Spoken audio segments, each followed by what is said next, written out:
ایک جہاز بلوچستان سے اسلام آباد کے لیے اڑتا ہے۔ اس میں بلوچستان کے گورنر واسپکش پزنجو بیٹھے ہوتے ہیں، مگر جب 15 فروری 1973 کو وہی جہاز واپس اسلام آباد سے کوئٹہ کے لیے اڑتا ہے تو اس میں بلوچستان کے سابق گورنر واسپکش پزنجو بیٹھے ہوتے ہیں، جن کا استقبال کرنے کے لیے ایئرپورٹ پر بلوچستان کے چیف منسٹر سردار عطا اللہ مینگل اور ان کی کیبنٹ کھڑی ہوتی ہے۔ وہ پزنجو کو لے کر ایک ریلی میں پہنچتے ہیں اور وہاں انہیں علم ہوتا ہے کہ اب عطا اللہ مینگل اور ان کی کیبنٹ بھی سابق ہو چکے ہیں۔ آخرکار ایسا کیا ہوا کہ بھٹو نے اپنے ہی دوست واسپکش پزنجو کو ایسے ڈسمس کر دیا، اور نہ صرف انہیں بلکہ بلوچستان میں 2/3 میجورٹی رکھنے والی حکومت کو بھی ڈیپوز کر دیا۔ ان سوالوں کے جواب آپ کو آج میں ہماری بلوچستان سیریز کے پارٹ 2 میں دوں گا۔ ذوالفقار علی بھٹو اور ان کے سپورٹرز اس بات سے خوف زدہ تھے کہ KPK اور بلوچستان میں ان کے سیاسی دشمن نیب کی حکومت تھی۔ دراصل ارلی 70s میں پاکستان کے چاروں صوبے 2 حصوں میں ڈیوائیڈڈ تھے، یا تو PPP لیڈ یا پھر نیب لیڈ۔ سندھ اور پنجاب میں بھٹو کا حکم چلتا تھا، جبکہ ملک کی تمام ویسٹرن بیلٹ میں نیب کی حکومت تھی۔ بلوچستان میں نیب کی حکومت طویل نیگوشیشنز کے بعد بنی تھی، مگر اس کے بننے کے 9 مہینے بعد ہی اس کا تختہ الٹا دیا گیا۔ یہاں حیرانی کی بات تو یہ ہے کہ اس میں ایک بڑا ہاتھ اکبر بگٹی کا تھا۔ جی ہاں، وہی نواب اکبر بگٹی جو کہ 2000 میں فوج سے لڑنے کے لیے پہاڑوں پر چڑھ گئے تھے۔ انہوں نے یہ کہہ کر نیب کی حکومت کو گھر بھجوایا کہ یہ پاکستان سے علیحدہ ہونا چاہتے ہیں اور بلوچستان کو آزاد کرانا چاہتے ہیں۔ اس دور میں بلوچستان کے بڑے لیڈرز اکبر بگٹی پر یہ الزام لگاتے تھے کہ انہوں نے اپنے ہی بلوچ سرداروں کے ساتھ غداری کی ہے اور اپنے ہی بلوچ سرداروں کی چگلیاں کرتے ہیں۔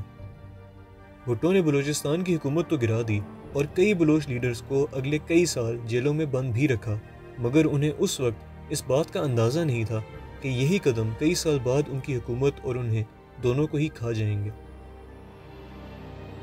ان کے انیکشنز کی وجہ سے اگلے کئی سالوں تک بلوچستان میں فوج کو سب سے بڑی انسرجنسی کا سامنا کرنا پڑا۔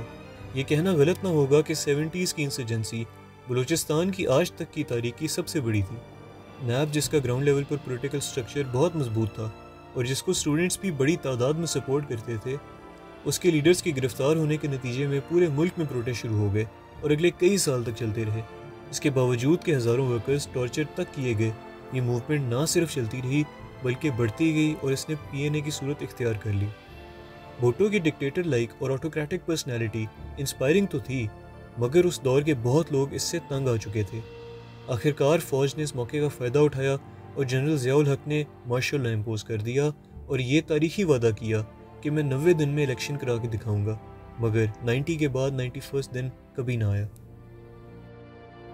بھٹو نے اپنی پرسنل فورس FSF یعنی فیڈرل سیکیورٹی فورس تیار کی ہوئی تھی، جو کہ ان کے ڈائریکٹ کمانڈ میں تھی۔ اس نے عوام میں دہشت پھیلائی ہوئی تھی اور ملک میں بہت ظلم کیا۔ یہاں یہ سمجھنا ضروری ہے کہ دوسرے صوبوں نے بھٹو کو جواب احتجاج کر کے دیا، مگر بلوچستان نے جواب گولیوں سے دیا۔ اس کا مطلب یہ نہیں ہے کہ انہوں نے بغاوت کر دی، ان کا انداز یہ ہے۔ اگر ایک سندھی ایسے مظالم کا جواب اپنے ٹیکس سے بائیکاٹ کر کے دیتا یا پنجابی دھرنا کر کے دیتا تو وہ بغاوت نہ ہوتی۔ اسی طرح یہ بلوچستان کے لوگوں کے لیے پروٹیسٹ کا طریقہ ہے۔ بلوچستان میں آرمڈ وائلنس بہت کامن بات ہے۔ ایسے بہت سے پروونشل اور نیشنل لیول کے سیاستدان ہیں جنہوں نے کئی دفعہ بندوقیں اٹھائیں، مگر پھر صلح ہو گئی اور وہ حکومت تک کا حصہ بن گئے۔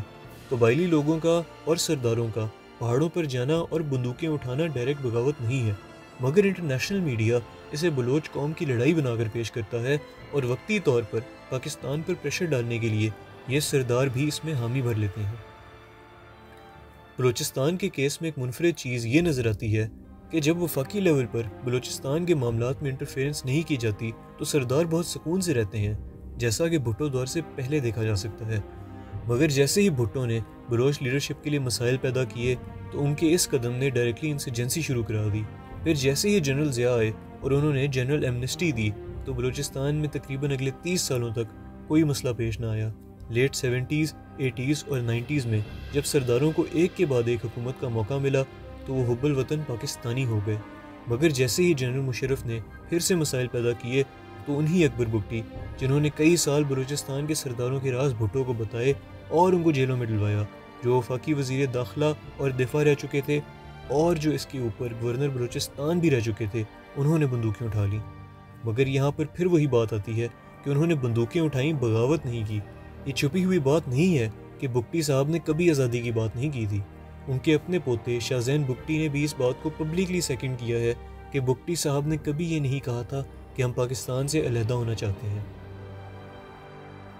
ایک خاندان میں بھی کچھ افراد پرو پاکستان ہوتے ہیں اور کچھ اینٹی پاکستان، جیسے کہ اکبر بگٹی کی اولاد میں سے دیکھا جا سکتا ہے۔ برہم داغ اینٹی پاکستان ہے، مگر علی بگٹی، جن کو خود اکبر بگٹی نے اپنا ٹرائبل سکسیسر بنایا تھا اور جو اس وقت بلوچستان کے بگٹی قبیلے کے سردار ہیں، وہ پرو پاکستان ہیں۔ اکبر بگٹی کے ایک اور پوتے شاہ زین بگٹی بھی پرو پاکستان ہیں اور نیشنل اسمبلی کے ممبر ہیں۔ بلوچستان کی تاریخ کے سب سے بڑے سیاستدانوں میں سے ایک سردار عطا اللہ مینگل کے اپنے بیٹے اور وارث اختر مینگل پاکستان کی مین سٹریم پولیٹکس کا بڑا حصہ ہیں اور وہ پبلکلی پرو پاکستان سٹینڈ رکھتے ہیں، اس کے باوجود کہ ان کے اپنے والد اینٹی پاکستان انسرجنسی کا بڑا حصہ رہ چکے ہیں۔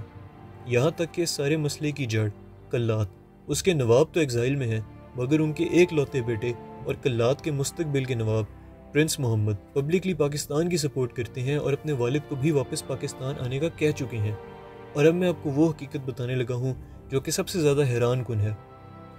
اس سیریز کی پچھلی ویڈیو میں ہم نے زہری ٹرائب کے لیڈر سردار نوروز خان کا ذکر کیا تھا، انہی کے اپنے نواسے اور وارث سردار ثناء اللہ خان زہری، جو کہ اس وقت زہری قبیلے کے ہیڈ ہیں اور بلوچستان کے پچھلے چیف منسٹر تھے، وہ پبلکلی پاکستان کا ساتھ دیتے ہیں۔ یہ سارے سردار بلوچستان کے قبائلی اور سیاسی لیڈر ہیں، اور اس کے باوجود کہ ان کے خاندانوں میں کچھ لوگ پاکستان کے خلاف بھی ہیں، مگر جو اس وقت کے ہیڈز ہیں اور جو کہ مستقبل کے لیڈرز ہیں وہ تو تقریباً سب پرو پاکستان ہیں۔ پھر برہم داغ اور ہربیار، جو کہ کسی بھی لیڈرشپ ہائرارکی ٹرائبل یا سیاسی میں ہے ہی نہیں، ان کا نام اتنا کیوں سامنے آتا ہے، جبکہ اصل بلوچ قبائلی اور سیاسی سردار تو پاکستان کے ساتھ ہیں، مگر ان کا ذکر نہیں ہوتا۔ اس کی وجہ ہے اینٹی پاکستان فورسز کا پروپیگنڈا، جو کہ انہیں پرومیننس میں لاتا ہے اور شو کرتا ہے کہ بلوچ لیڈرز آزادی کی جنگ لڑ رہے ہیں۔ جب کل کو ان کو بھی سیاسی فائدہ مل گیا تو شاید یہ بھی پرو پاکستان ہو جائیں، جیسے کہ ہربیار کے اپنے والد اور برہم داغ کے اپنے دادا پہلے بھی کر چکے ہیں۔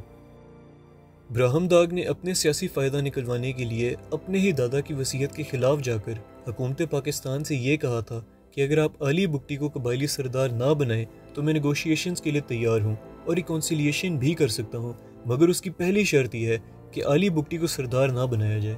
اگر برہم داغ بلوچوں کے اور اپنے دادا کے اتنے ہی وفادار ہیں تو پھر وہ لیڈرشپ کیوں چاہتے ہیں؟ وہ تو عام حیثیت میں بھی بلوچستان کے لیے کام کر سکتے ہیں۔ اس سے اسی بات پر مہر لگتی ہے کہ جب سرداروں کو بلوچستان میں نہ تنگ کیا جائے اور ان کو ان کے اپنے انٹرنل معاملات خود ہی دیکھنے دیے جائیں تو وہ پاکستان کی سلامتی اور بقا کے نعرے لگاتے ہیں، اور اگر ایسا نہ ہو تو وہ انسرجنسی شروع کر دیتے ہیں، پہاڑوں پر چڑھ جاتے ہیں، ایگزائل میں چلے جاتے ہیں، پاکستان کو انٹرنیشنل سٹیج پر بدنام کرتے ہیں اور یہ کہتے ہیں کہ کلات تو پاکستان میں شامل ہوا ہی نہیں تھا، اس لیے ہم تو پاکستانی ہیں ہی نہیں۔